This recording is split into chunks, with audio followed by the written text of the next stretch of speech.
The sky above Orion Station shimmered like oil spilled across black glass, countless stars tangled in gravity wells and streaked with the pale glow of plasma drives from departing vessels. Inside the station's great transit hub, humans and aliens milled about, each species keeping mostly to its own. The benches in the main concourse were full of chatter, but one seat at the edge of the platform always remained empty. It wasn't because no one needed it. The concourse was overcrowded, people standing shoulder to shoulder while waiting for the next long-haul shuttle. The reason was simpler and crueler. An alien woman sat there. She was from a race called the Grellan. Their skin resembled a mottled moss mixed with stone, their features twisted by deep folds and protrusions that humans found unsettling. Her mouth stretched too wide across her jaw, her fingers ended in blunt, horn-like tips, and her eyes bulged outward lidless and wet. Children pointed and hid behind their mothers. Adults cast quick, embarrassed glances, then deliberately sat anywhere else. Her name, though no one cared to ask, was Cleary. She carried herself with quiet dignity. Her patched cloak gathered tight around her frame. Every so often, she looked at the empty space beside her, then back at the sea of humans crowding the benches across the way. A subtle tightening of her jaw revealed the sting of their avoidance, though she said nothing. The transport clock ticked down. People shuffled closer, muttering irritably. Yet still the seat beside Cleary remained untouched.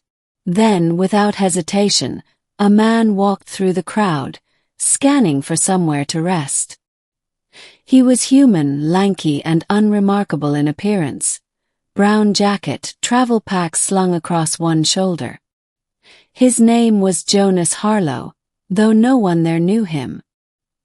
He didn't falter when his eyes landed on the alien. He didn't recoil or sneer like the others.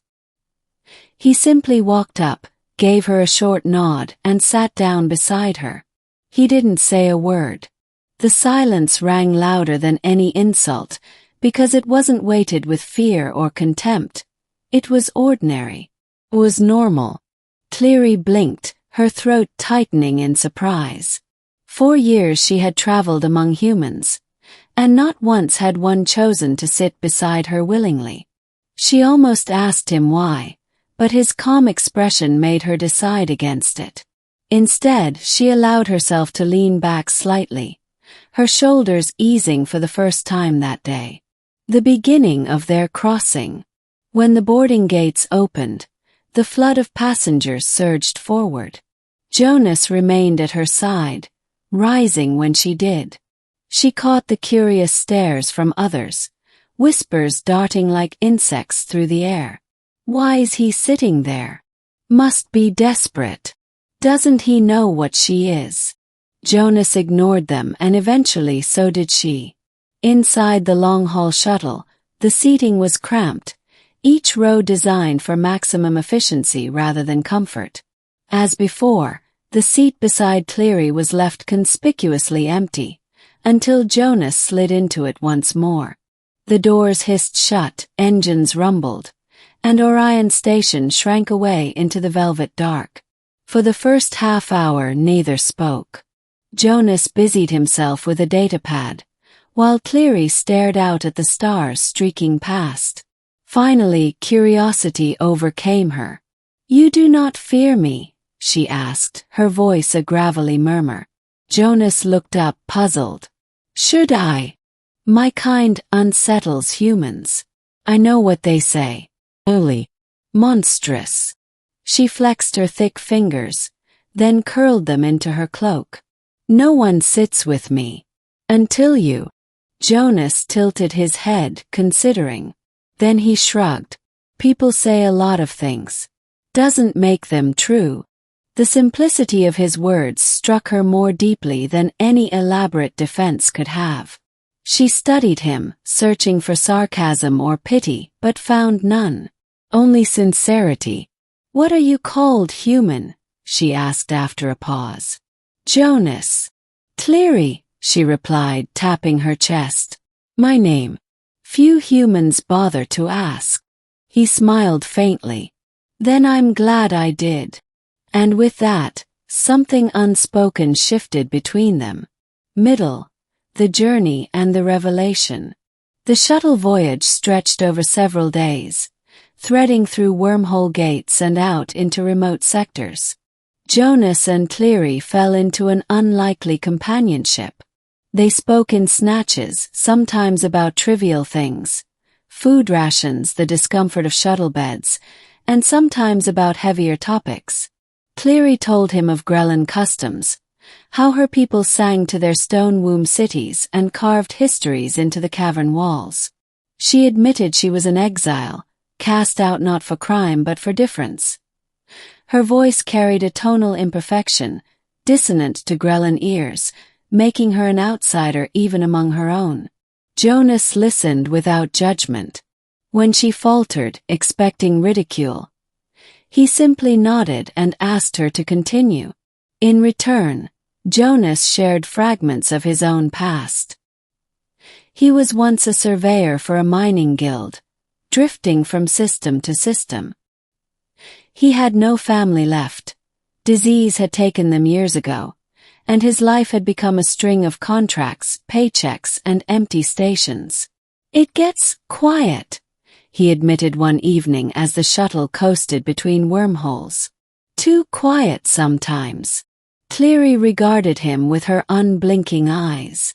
Quiet can be worse than loneliness. It gnaws. Yes, he said softly. The bond between them deepened, unremarked upon yet undeniable. Passengers still cast sidelong glances, muttering about the ugly alien woman, and the strange human who didn't know better.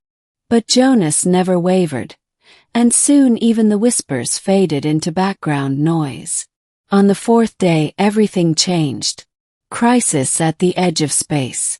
The shuttle was midway through its jump corridor when alarms shrieked. The cabin lights flickered red, and a mechanical voice blared. Warning! Hull breach imminent. Unauthorized vessel approaching. Panic erupted. Passengers screamed, clutching at straps as the shuttle shuddered violently. Through the viewport, Jonas glimpsed sleek ships streaking alongside them. Pirates. The shuttle's escort craft fired, but they were outnumbered. Grappling harpoons slammed into the hull, and within minutes, the pirates boarded.